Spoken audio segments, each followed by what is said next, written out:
Halo kelas 6, kembali sama Mr. Faisal lagi. Kali ini kita akan membahas materi IPA dan IPS. IPS-nya kita membahas tentang kondisi geografis terhadap kehidupan ekonomi negara-negara ASEAN. Sementara untuk IPA, kita akan membahas pelestarian hewan di lingkungan sekitar kita. Lebih lanjut, ya, kita dulu di kelas 5 pernah membahas tentang letak geografis. Nah, letak geografis ini berbeda dengan kondisi geografis, ya, pengertiannya. Jadi, kalau letak geografis adalah letak suatu daerah dilihat dari kenyataannya di bumi, ya, misalkan letak meja ini. Nah, letak meja ini di sebelah utara ada kursi dan di sebelah selatan ada akuarium. Maka letak dari meja ini adalah di antara kursi dan akuarium. Simple. Nah, bagaimana dengan letak geografis negara kita? Jadi, letak geografis negara kita ini di sebelah utara, ya, terdapat benua Asia. Ada juga negara Filipina dan Brunei Darussalam. Sementara di sebelah timur terdapat Samudra Pasifik, di sebelah selatan terdapat benua Australia, dan di sebelah barat terdapat Samudra Hindia. Nah, secara sederhana, letak geografis negara kita adalah di antara dua benua, yaitu Asia dan Australia, dan di antara dua samudra, yaitu Samudra Hindia dan Samudra Pasifik. Nah, kita hanya mengulas saja. Nah, lalu bagaimana dengan kondisi geografis? Nah, kondisi geografis ini lebih luas lagi. Kalau tadi letak geografis adalah letak mejanya di mana, kalau kondisi menggambarkan secara keseluruhan, tidak hanya letaknya, ya, tapi secara keseluruhan tentang mejanya. Misal, meja ini memiliki 4 kaki. Meja ini berwarna coklat dan meja ini terbuat dari kayu. Permukaan meja ini berbentuk persegi panjang dan lain-lain. Nah, kondisi geografis ini menggambarkan bentuk mejanya, tidak hanya letak aja, jadi menggambarkan bentuk meja juga. Jadi untuk pengertian dari kondisi geografis adalah kondisi atau keadaan suatu wilayah dengan dilihat dari keadaannya yang berkaitan dengan aspek geografis. Dicatat. Nah, aspek geografis itu apa? Pertanyaannya. Ya, jadi aspek geografis dibagi menjadi ke-6, ya. Jadi yang pertama aspek letak, ya, kayak tadi letak meja. Nah, letak ini dibagi menjadi dua, yaitu letak astronomis dan letak geografis. Yang kedua yaitu aspek relief. Relief itu bentuk permukaannya, ya, permukaan suatu daerah. Ada banyak gunung atau ada banyak sungai atau danau, pegunungan dan lain-lain, ya, bentuk permukaan bumi yang di daerah itu, ya. Yang ketiga adalah jenis tanah daerah tersebut. Di Indonesia ini kebanyakan tanahnya tanah gambut dan aluvial, ya. Keempat, sumber daya, ya, ada sumber daya alam seperti hasil bumi, ya, dan hasil tambang. Kelima, iklim dan cuaca. Keenam, flora dan fauna yang mendiami daerah tersebut. Lebih lanjut, kita akan membahas tentang kondisi geografis negara Indonesia berdasarkan aspek-aspek tadi, ya. Contoh, di Indonesia menurut aspek letak, ya, letak geografis dan astronomis, ya. Kalau aspek geografis terletak di antara dua benua dan dua samudra, ya, yang kita bahas tadi, dan letak astronomisnya. Jadi letak astronomis Indonesia itu antara 6 derajat lintang utara sampai 11 derajat lintang selatan dan 95 derajat bujur timur sampai 141 derajat bujur timur. Nah, aspek letak ini meliputi dua, yaitu geografis dan letak astronomis, ya. Jadi letak geografis dan astronomis antara negara Indonesia dan negara Filipina itu berbeda. Lanjut. Sekarang aspek relief. Relief ini berkaitan dengan bagaimana bentuk permukaan dan juga ketinggiannya. Misalkan di Indonesia ini kan ketinggiannya bermacam-macam, dibagi menjadi dataran rendah ya. Dataran rendah itu yang kayak di sawah, di tempat tinggal kalian saat ini Sidoarjo, itu dataran rendah. Ada juga pantai, lautan ya, dan pegunungan ya. Ada juga perbukitannya. Jadi bentuk permukaan daerah tersebut seperti apa? Misal di Jawa ini ada dataran rendah, ada pegunungan, dan ada perbukitan. Nah, itu adalah aspek relief ya. Aspek berikutnya yaitu aspek jenis tanah. Jadi jenis tanah antara daerah satu dengan daerah lain itu berbeda. Antara negara satu dan negara lain itu berbeda. Contoh di Indonesia ini jenis tanahnya paling lengkap ya. Yang diketahui jenis tanah di Indonesia itu ada 9, tapi Mr. Faisal menyebutkan sebagian saja ya.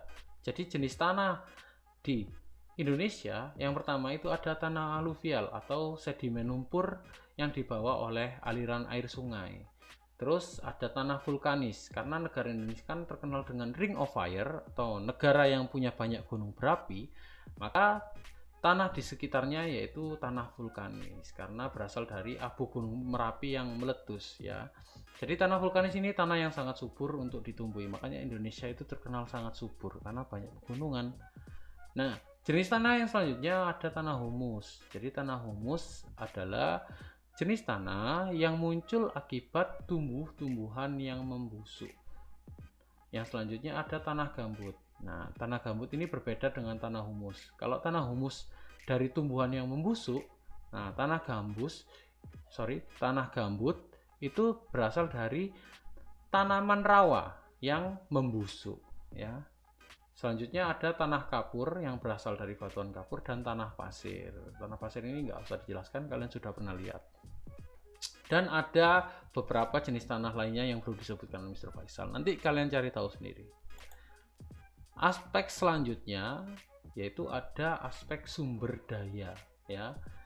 Hal ini berkaitan dengan bagaimana sumber daya alam yang ada di sekitar wilayah itu. Contoh sumber daya dibagi menjadi 2, yaitu hasil tambang seperti emas, timah, minyak bumi, besi, aluminium, tembaga, batu bara, dan lain-lain ya. Karena Indonesia ini sangat kaya, maka hasil tambangnya juga kaya banget ya. Berbeda dengan negara lain, ada yang hanya punya minyak bumi, ada yang hanya punya emas saja, tambang emas dan hasil bumi. Nah, negara Indonesia ini terkenal dengan negara yang subur, makanya hasil buminya juga bermacam-macam. Nah, Mr. Faisal hanya menyebutkan beberapa kayak padi, kapas, sayur-sayuran, cengkeh, dan rempah-rempah. Makanya kalian harus bersyukur tinggal di negara kita ya. Jadi negara Indonesia itu negara yang sangat kaya dengan sumber daya, ya kan? Makanya banyak negara-negara lain itu yang iri ya. Contohnya karena saking irinya menjajah kita kayak Belanda ya. Lanjut. Aspek selanjutnya yaitu iklim dan cuaca. Nah, negara Indonesia itu terkenal dengan negara yang sangat subur karena faktor salah satunya yaitu cuacanya. Jadi karena Indonesia ini dilewati garis khatulistiwa, maka Indonesia memiliki iklim tropis. Sementara kita banyak tahu bahwa banyak tanaman ya, jenis tanaman yang bisa hidup di negara yang punya iklim tropis. Sehingga tumbuhan yang tumbuh di Indonesia itu kebanyakan adalah tumbuhan tropis. Contoh tumbuhan tropis itu kayak jeruk ya, itu jeruk termasuk tropis. Pepaya, bayangkan kalau di iklim dingin ya gak bisa tumbuh tanaman seperti itu. Makanya kalian harus bersyukur juga negara kita dilewati oleh garis khatulistiwa. Dengan begitu negara kita punya bermacam-macam tumbuhan ya. Aspek yang terakhir yaitu aspek flora dan fauna. Nah, flora fauna ini terkait dengan bagaimana keadaan tumbuhan dan juga jenis hewan yang tinggal di daerah tersebut. Contohnya di negara Indonesia ini ada kantong semar, rafflesia, ada macan ya, ada harimau Sumatera, ada merak, ada badak ya. Badak di Indonesia berbeda ya dengan badak di Afrika. Kalau badak di Indonesia itu berjumlah 1, kalau di Afrika itu ada yang berjula 2 ya. Dan yang terakhir ada orang utan. Ya. Sekarang kita membahas ke materi inti. Jadi pengaruh kondisi geografis terhadap kegiatan ekonomi masyarakat Indonesia. Pengaruhnya apa? Kondisi geografis tadi, aspek-aspek tadi terhadap kegiatan ekonomi masyarakatnya. Jadi apa pengaruhnya? Jadi pengaruhnya adalah karena negara Indonesia ini memiliki tanah yang subur dan memiliki iklim tropis, maka berpengaruh pada kegiatan ekonomi masyarakatnya yang sebagian besar adalah petani. Makanya negara Indonesia itu disebut dengan negara agraris karena kondisi geografisnya itu sangat mendukung untuk dijadikan pertanian. Tapi sayangnya sekali lagi negara Indonesia meskipun terkenal dengan negara agraris, tapi kita masih belum bisa untuk swasembada pangan ya, atau menghasilkan pangan sendiri. Kita masih beli beras di negara lain ya, kerjasama dengan negara lain, contohnya di Thailand. Jadi kita beli beras itu di Thailand, padahal sebenarnya negara kita nggak perlu beli, itu bisa. Tapi masyarakatnya sekarang ya, masyarakat modern sekarang itu jarang yang mau untuk menjadi petani ya, sayang sekali. Dan ini ya pengaruh yang selanjutnya, dan karena negara Indonesia memiliki potensi pada pertambangan, maka pertambangan juga salah satu kegiatan ekonomi yang menyumbang kekayaan Indonesia. Jadi negara Indonesia kaya ini karena ada pertambangan seperti nikel. Nikel itu bahan membuat baterai HP itu dari nikel.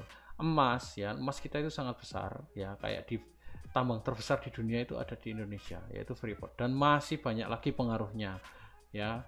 Nanti kalian coba cari tahu pengaruh aspek-aspek tadi ya, aspek-aspek kondisi geografis ya terhadap kegiatan ekonomi masyarakat kita apa aja. Silakan cari tahu sendiri nanti ya. Nah, untuk pengaruh kondisi negara-negara ASEAN lain silakan dibaca pada tema 6A ya, halaman 47 sampai 49 ya. Jadi di tema itu ada pengaruh kondisi geografis terhadap negara-negara ASEAN lain ya. Tadi kan kita membahas Indonesia. Kalau kalian ingin tahu tentang kondisi geografis negara-negara lain ya, silakan dibuka tematik 6A halaman 47 sampai 49. Oke, silakan buka dan dibaca. Kalau sudah membaca, silahkan bisa lanjut videonya.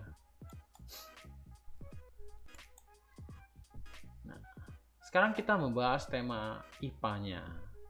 Seperti yang kita tahu bahwa makhluk hidup ya, hewan dan tumbuhan termasuk manusia juga makhluk hidup, mereka berkembang biak. Tujuannya cuma satu, yaitu menjaga jumlah spesiesnya dan mempertahankan spesiesnya agar tidak mengalami kepunahan.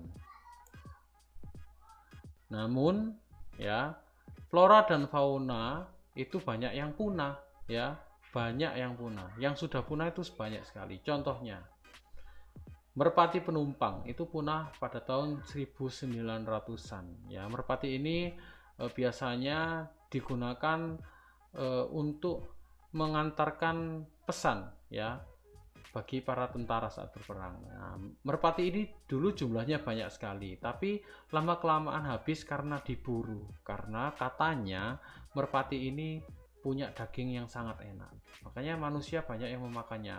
Karena terlalu banyak diburu oleh manusia, jumlahnya lama kelamaan habis, dan pada tahun 1900-an merpati ini dinyatakan punah atau sudah tidak ada lagi ya. Yang selanjutnya ada lumba-lumba Sungai Yangtze di Cina. Nah, lumba-lumba ini dulu banyak mendiami Sungai Yangtze di Cina. Namun pada 2006 lumba-lumba ini sudah tidak terlihat lagi dan dinyatakan punah pada tahun 2006 juga. Ya. Nah, lumba-lumba ini punah itu biasanya dikarenakan karena ulah manusia ya, karena sungainya tercemar, makanya banyak lumba-lumba yang mati dan memilih meninggalkan sungai. Lama kelamaan karena rumahnya habis, ya mereka tidak ada tempat tinggal lagi dan punah. Nah, yang ketiga ada burung dodo. Burung dodo ini termasuk burung purba ya. Ya, kalau kalian pernah lihat film Up ya, Kevin, nah itu adalah burung dodo ya. Burung ini juga sudah punah. Terus quagga dari Afrika, bentuknya kayak zebra ya, setengah zebra setengah kuda. Ini namanya quagga. Nah, ini juga sudah punah. Badak hitam Afrika itu juga sudah punah. Dulu ada satu dan dijaga oleh militer, akhirnya meninggal. Tinggal satu meninggal dan sekarang sudah punah. Yang terakhir ada harimau Jawa dan dinyatakan punah pada tahun 1970-an. Ya, harimau ini dulu banyak sekali di Jawa, tapi lama-kelamaan diburu manusia karena dianggap mengganggu manusia dan punah. Dan sebenarnya masih banyak lagi hewan-hewan yang sudah punah, kayak dinosaurus itu kan punah ya. Nah, tapi selain ada hewan yang sudah punah, ada juga hewan yang terancam punah atau hampir punah. Contoh komodo. Nah, komodo ini juga jumlahnya sangat sedikit. Nah, data dilansir Encyclopedia Britannica ya, pada 2015 jumlah komodo itu sekitar 3.000-an ekor ya, sedikit banget 3.000 itu ya. Nah, mereka hanya ada di Pulau Komodo, hanya ada di Indonesia, makanya jumlahnya sangat sedikit. Nah, komodo ini juga terancam punah ya. Makanya di sana di Pulau Komodo itu dijadikan hutan lindung ya, agar komodo tidak diburu. Terus orangutan. Nah, orangutan ini hewan endemik asal Kalimantan dan Sumatera. Nah, orangutan ini juga terancam punah karena habitatnya itu dijadikan lahan sawit ya, sehingga mereka tidak punya tempat tinggal dan mereka juga dianggap hama. Orangutan ini dianggap hama oleh para penduduk, makanya kalau ketemu orangutan, penduduk itu langsung dibunuh biasanya. Makanya jumlah orangutan lama-kelamaan juga hampir habis. Terus ada juga orangutan ini dijual, jadi ditangkap dan dijual. Harimau Sumatera. Nah, harimau Sumatera ini nasibnya hampir sama dengan harimau Jawa ya. Jadi populasinya hanya tinggal 400 ekor ya. Kalau harimau Jawa sudah punah, harimau Sumatera ini hampir punah. Kebanyakan dibunuh oleh para pemburu, diambil kulitnya, dijadikan pajangan biasanya. Nah, jumlahnya hanya 400 ekor. 400 itu sedikit banget ya. Bahkan hampir di satu hutan di Sumatera itu hampir tidak terlihat ada harimau. Kasihan sekali. Terus ada gajah Sumatera. Di Sumatera juga ada gajah. Nah, gajah Sumatera ini juga termasuk satwa yang dilindungi karena jumlahnya juga sangat sedikit. Nah, di Taman Nasional Bukit Barisan Selatan ya, atau TNBBS, populasi gajah Sumatera ini hanya sekitar 2000 ekor saja ya. Nah, gajah Sumatera ini terancam akan punah karena habitatnya juga hilang dan banyak dimanfaatkan oleh petani sebagai lahan pertanian. Makanya mereka terancam punah, dan masih banyak lagi hewan-hewan yang terancam punah seperti cendrawasih itu terancam punah. Nah, faktor penyebab kepunahan flora dan fauna itu ada beberapa. Yang pertama, kehilangan habitat atau tempat tinggal ya. Biasanya kayak orangutan itu tempat tinggalnya dijadikan pertanian. Terus perburuan liar, diambil kulitnya, diambil gadingnya ya. Kalau gajah diambil gading atau tanduk yang di hidung itu. Terus yang ketiga, polusi ya, kayak lumba-lumba di Sungai Yangtze itu karena airnya tercemar polusi, makanya dia kan kena keracunan ya. Terus invasi spesies lain. Nah, invasi spesies lain ini maksudnya seperti ini. Misalkan di daerah tersebut itu banyak spesies ayam ya. Tiba-tiba ada spesies ular yang sangat banyak tiba-tiba masuk ke daerah tersebut. Otomatis kan ayamnya dimakan semua. Nah, itu namanya invasi spesies lain. Dan yang terakhir adalah penyakit. Biasanya satu hewan itu punya satu penyakit yang hanya ditularkan ke hewan tersebut. Jadi misal gajah punya penyakit yang mematikan yang hanya ditularkan ke gajah, makanya gajahnya mati sendiri tapi hewan lain nggak mati, ya seperti itu. Nah, untuk melindungi hewan dan tumbuhan agar tidak punah, ya manusia itu melakukan pelestarian pada hewan dan tumbuhan. Ada sekitar ratusan jenis hewan dan tumbuhan yang terancam punah di Indonesia. Ya, di Indonesia saja ya. Belum lagi di negara-negara lain. Untuk mencegah terjadinya kepunahan, maka upaya pelestarian harus dilakukan. Nah, upaya pelestarian ini dibagi menjadi dua, yang diantaranya yaitu yang pertama, ada pelestarian in situ, yaitu pelestarian yang dilakukan di habitatnya atau tempat tinggal hewan tersebut. Dan pelestarian ex situ, atau pelestarian yang dilakukan di luar habitatnya atau tempat tinggal asli hewan tersebut. Contoh pelestarian in situ, ya, seperti dibuatkan suaka marga satwa. Kedua, dibuatkan hutan lindung, jadi hutannya dilindungi agar tidak terjadi perburuan. Terus dibuatkan taman nasional. Itu adalah contoh pelestarian in situ atau pelestarian yang dilakukan di tempat tinggal hewan tersebut. Yang terakhir yaitu contoh pelestarian ex situ atau pelestarian yang dilakukan di luar tempat tinggal. Ada kebun botani, ada taman safari, ya kalian kalau pernah ke taman safari, ada kebun binatang, dan ada penangkaran hewan. Contohnya ini penangkaran penyu yang ada di Bali ya. Nah, ini adalah contoh pelestarian yang di luar tempat tinggalnya. Oke, sekian dari Mr. Faisal. Tugas kalian hari ini adalah pelajari tema 6A halaman awal sampai akhir sebagai bahan penilaian harian. Dibaca bukunya. Oke, terima kasih. Semoga bermanfaat. Ciao.